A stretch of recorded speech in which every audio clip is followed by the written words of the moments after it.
Yun na. Isang parte man po kayo ng mundo at kung anong oras nyo man ito pinapanood, mabuhay po tayong lahat mga katropa. At katatapos ko lang kasing mag-jogging, walking. Tapos naligo na rin kasi may bagong dumating. Kasi dumating sila mga pandaling araw daw nung dumating sila. Actually, tiga sa amin to. I-welcome natin dito sa Canada.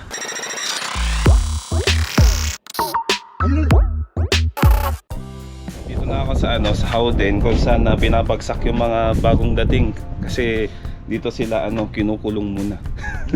Eto po, tiga Santo Domingo. Santo Domingo. Tapos tiga Sinait. Ako tiga Bigan, pero iisang probinsya kami. Mga tiga Ilocos Sur, ayan. Makikita na kayo ng mga asawa mo. Asawa niyo pala. Mga dinalaw ko sila tapos may merienda lang kami. Papatikim natin yung masarap na pizza ni Lolas. Alright. Mga bagong dating. Ay, wow, welcome. Kadarating lang nila. Oo. So dinala ko rito para Hindi pa sila sumabaksan.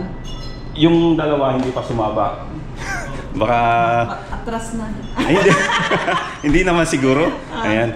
Bale may kasama kami dito na tiga Uragon, Bicol. Si Toby, ikaw. Ilan taon na Toby? 28. 28, bata pa. Oh. Ilan na ang asawa? Ay, I mean, anak pala. Magdadalawa na. Ilan taon ka na? 40 na. Pero na-hire ako nung 39. 39 ka na na-hire ka. Parehas din kami, 39 ako nung na-hire. Tapos nakarating ako rito, po 41 na. Ilan taon ka na? 30 years old. 30 years old.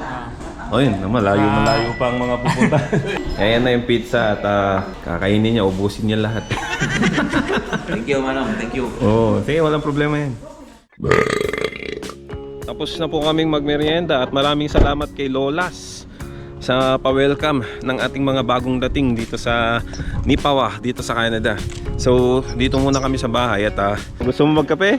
Hindi na po. Pampagising? Hindi pa sila makakatulog kasi nga maano pa yung jet lag. So dito muna kami, tambay-tambay lang.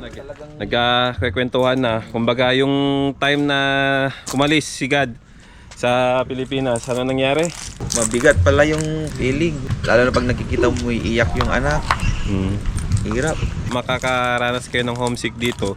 Pero syempre, kailangan labanan yan. Kasi yung pagpunta natin dito ay para sa pamilya yan. Madadala mo rin sila dito, pero tiis-tiis lang muna. Mga video call.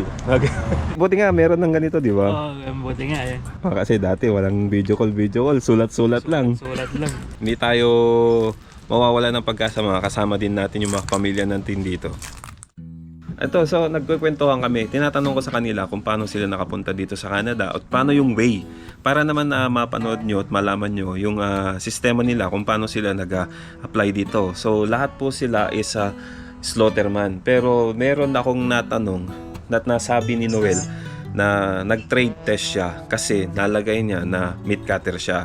Yung in-applyan ko talaga, slaughterer. Pero yung sa resume ko tsaka sa COE ko, nakita nila na meron akong responsibilities na deboning sa pinagtatrabuhan ko. Tinanong ako kung may alam ako sa deboning. Sinagot ko, meron. Sinabi nung interviewer na noon na okay, I will assess you for the trade test for meat cutters. Nag-trade test? Nag-trade test ako. Saan kayo nag-trade test? Sa Cavite po, sa Isa Energy. Para sa mga baka gustong may matanong, tip lang to para dun sa trade test sa mga deboner. Tanong natin si Noel, ano yung mga ginawa nyo dun? Yung pinag-debone po kami ng ham leg. Ham leg. Opo. Meron pa bang iba? Wala na po, ham leg lang. Ham leg. Ano yun? Baboy o baka? Baboy. Baboy. Yung saktong galawan lang, yung hindi naman Mabilisan. mabilisan. Kung mabilisan naman, kung kaya mo, pwede naman po. May inuurasan ba kayo? Sa tingin ko meron po 2 minutes yata. 2 minutes. Pag lumampas na doon, parang ewan ko lang kung makakapasa ko o hindi. Pagkatapos ng trade test, ano yan? Sasabihin ba nila kung basa ka o hindi? Naka-video kasi yun Ipapasa na lang sa sa employer yung video daw, tapos for review na lang. Tapos yun, hinintay namin yung result kung pasado o hindi. May mga hindi nakapasa. Meron din po. Paano yan? Di walang Canada. Yun lang. Sayang. Kaya pagbutihin pag may trade test. Sa tingin mo, alam mo yung ilang kayo nag-trade test at ilang kayo nakapasa at saka ilan yung hindi sa tingin mo hindi nakapasa? Yung sabi noon kasi kuya mga mahigit kumulang 100 kami nung trade test. Ewan ko lang kung kalahati o mas mababa yata. Sa Oh. kalahati yung Oh. nakapasa. ISO kayo lahat, di ba? Mm. Nasa ISO kayo. Pero may mga kasama yung magsaysay at venture. Pag nag-apply, kompleto na yung requirements para priority ka. Sabi mo, kailangan pag mag-apply ka, kompleto na yung requirements. So, ano yung mga requirements ngayon? Unang-una IELTS, tapos NBA clearance, birth certificate ng family, COE, school credential, mga TOR at Form 137, SSS records, NC2 na rin. Meron bang first, second interview, mga ganun ngayon? Yung sa akin, wala na. Wala na sa'yo. Nag-send lang ako sa email nila, tapos in-schedule na ako for employer's interview. Sa ISO yan. ISO po. Oh, so final interview na lahat na. Parang final interview na po. Kasi sa amin noon, meron kaming initial interview, tapos employer's interview. Nagpasa rin ako ng online tapos nagtawag sila na for employer's interview na din po. Ito yung maganda, may sinabi si Jeff na mukhang magandang experience to kasi baka makatulong to sa inyo. Ganito kasi yan, nung time na na-interview yung mga kasama ko, sila Noel, nakaschedule sila na for interview, April. Ako, nagkataon lang ako na mag-walk-in lang sana, magpasa ng requirements sana. Nagkataon nandun si Miss Jessica noon na mag-interview. Sinalang na ako na nabigla ako noon eh. Dapat kasi pag nagpasa ka, kompleto yung Lahat. yung sinasabi ko kanina na kompleto lahat yung requirements mo. Yung batch namin, yung final interview namin, may ganyan din. 4 sila. Kumbaga, humabol sila sa interview. Actually, yung isa, kasama ko ngayon sa bahay, yung humabol. Dapat magpapasa lang sila, naabutan din sila ng employer's interview, ng final interview. Parang sa'yo din. Ibig sabihin, lahat-lahat na nung month na yun, magkakabatch kayo nung time na final interview. Ganon. So, ibig sabihin, magkakabatch din kayo kahit nauna ka ng 2 weeks dito. Oo, magkakabatch kami. Oh, ganun. Na-hire na kayo. So, ano na yung susunod na mangyayari sa inyo pag na-hire na kayo?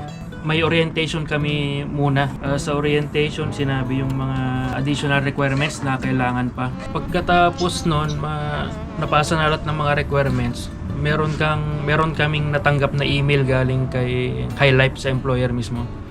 May mga questions din na Pahirapan ng mga question. mga mahirap na Mahirap. Sa question. Pero yung mga questions, i-based din sa mga documents na binasa mo. Kung totoo ba. Tapos yung medical, paano yung medical? May medical din ba yan? Pagkatapos naming ma-hire, nag-pre-medical po kami. Ano yung mas una? Yung orientation or yung pre-medical? Pre-medical po. Meron kasing pre-med yan eh. Una, pre-med, tapos final medical. Nung pre-med mo ba, Jed? Kasi nasa edad 40 ka na eh. Meron ka bang cardio test na parang pinag-treadmill ka? Wala. Pre-medical ko, may nakitaan sa x-ray ko na may konting sa puso. Kaya doon ako nag-alala noon na baka di ako pumasa sa final med. Wala silang pinagawa sa'yo. Wala naman, may nireseta lang na medicine, Maging normal. maging normal. Sa awa ng Diyos, nung final medical, okay naman lahat. Kaya may pre-med bago mag-apply dito kasi kailangan i-maintain yung sarili. Malalaman mo kung saan ang weakness, kung saan yung mataas yung katulad ng uric acid, cholesterol, gastro, mga ganun. Kung may problema ka doon, i-maintain mo na yun para sa final medical, ganun. Final medical ko, nung December na ako nag-final medical sa Baguio. Tapos, yung biometrics ko sa February ate. November 25 ako nag-final medical, tapos biometrics, January 16. December din ako nag-medical tapos biometrics sa January. May napansin ako sa'yo eh. Kasi may hikaw ka. May tattoo ba kayo? Meron tattoo. Ito kasi yung mga usually na tanong pagka magme-medical. Sa medical ba, kasama ba yung babayad nyo dyan sa hikaw, butas ng hikaw at saka sa tattoo?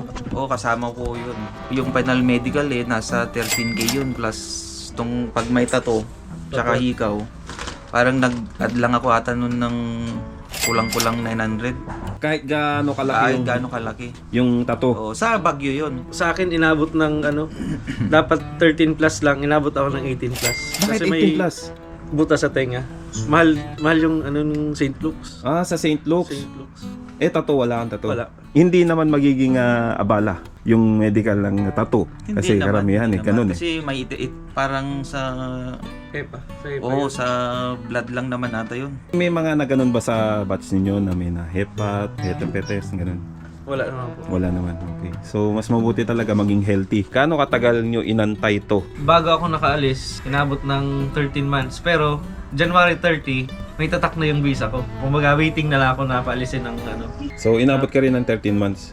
Oh, Simula nung na final interview, na hire na kayo, doon ba magsisimula yung 13 months? Final. yung final po. Yung final. Matagal din. So sa kanila, 13 months yung inantay nila. Kasi sa amin nun, kasi pandemic nun eh. So akala namin nun, hindi na kami makakapag-Canada. So 13 months yung inantay nila mula final interview hanggang sa nakarating kayo dito sa Canada. Final interview hanggang nakarating Yun na po, yung 13 months. Oh. Kasi sila MP. May iba pang Lamia. Meron din po. Marami po. Marami. Yung mga unang na-deploy po dito, galing na-batch ISO, namin. na-batch namin, puro Lamia sila. Kaya yun mga tropa, kung gusto nyo mag-Canada, mag-apply na kayo as butcher dito sa dito sa company namin. Ang agency is ISO, Magsaysay and Venture. Tama? Ayun. So ngayon, nandito na sila sa Canada. Alamin na lang natin kung ano yung feeling nila nung dumating sila dito sa Canada. Masaya, dream come true eh. Ito yung pinangarap din para sa pamilya. Kaya, yun, nakakatuwa lang kasi nakarating na rin dito. Sa haba pa naman ng Oo, mahaba din yung yung talagang ginugol. ginugol namin dito para makapunta lang. Jet lag overload, yun lang ang feeling ko ng kwang ko ngayon. Mahirap mag-adjust. Oo, ang hirap matulog. Yung nakwento mo kanina na yung pag nyo nang separate ng pamilya mo nung nasa kayo, yung feeling, gaano kabigat? Mabigat pala yun, yung magkakaiwalay kayo ng pamilya mo sa airport na umiiyak pa yung mga bata. Naku, doon yun talaga magbumotivate sa'yo na magtrabaho ng porsige dito.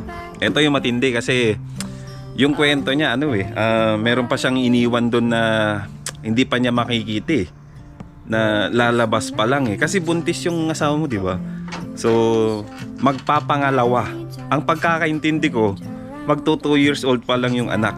Yun pala, lalabas pa lang yung anak. Kailangan magtiyaga para sa kanila. Masaya na nakarating dito, tapos malungkot dahil yun, nalayo ako sa kanila at ngayon lang kami nagkalayo ng ganito katagal. Para sa kanila naman to. Yun po ang mga drama ng kanilang buhay. At bawat isa naman natin, pag aalis tayo at lalayo tayo sa pamilya natin, syempre, talagang mabigat din. Pero ang ginagawa natin dito ay para sa pamilya. Sana nakatulong yung mga tips nila, yung mga experience nila kung paano sila nakapunta dito sa Canada.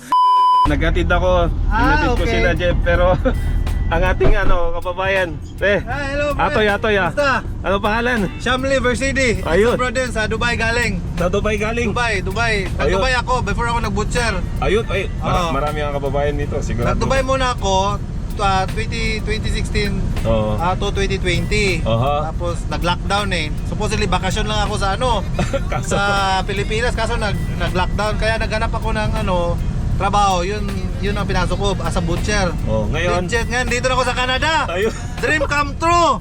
Aywa, syukriya Marimar. Thank you. Sige, kabayan. Shout out sa mga kababayan ko yan sa Negros Oriental.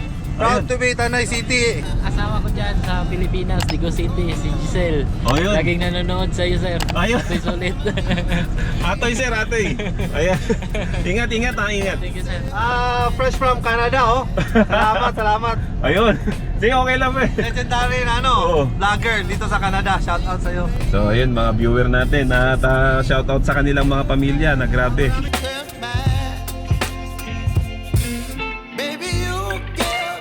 Baka naman di lang sa tenga yung hikaw na nakita, baka meron pa sa baba.